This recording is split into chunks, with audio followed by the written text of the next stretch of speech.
国华青王宴去年首次举办就大受好评，50度的名额一开卖就马上就秒杀，后备少民众抱完抢袂到名额。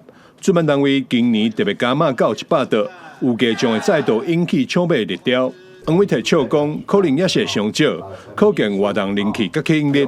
今年除了满度佳肴，经大手笔规划推广活动，奖项丰富，期盼再互参与者满满惊喜。去年首届推出50桌，试验性质反而是挨骂，为什么？因为桌数太少了。今年决定加倍加码，推出100桌松王宴，每桌大概1万块钱，而且还有参加抽奖，所以说很多摸彩品，很多还有伴手礼，中间最大奖是这个微电车，所以说欢迎大家一起来。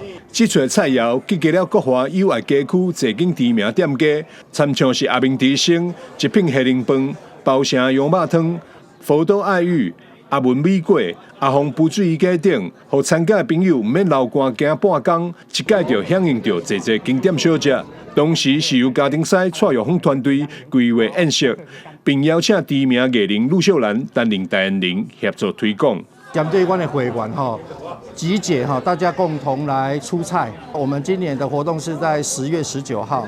那我们现场的话，如果认桌或者是散客的朋友的话，我们都有发这个所谓的摸彩券。我们的最大奖是电动的摩托车。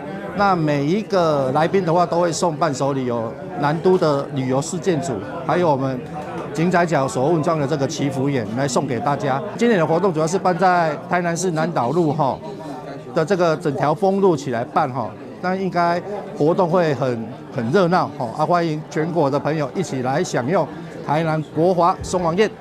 这出国华青王宴，除了得到经济部商业发展署活络商权补助计划支持以外，市府嘛有投入专案经费，吸收商权，结合中央资源，打造出专属台南的商权魅力，促进地方经济发展。历经邀请全国民众踊跃报名。台南新闻张世伟采访报道。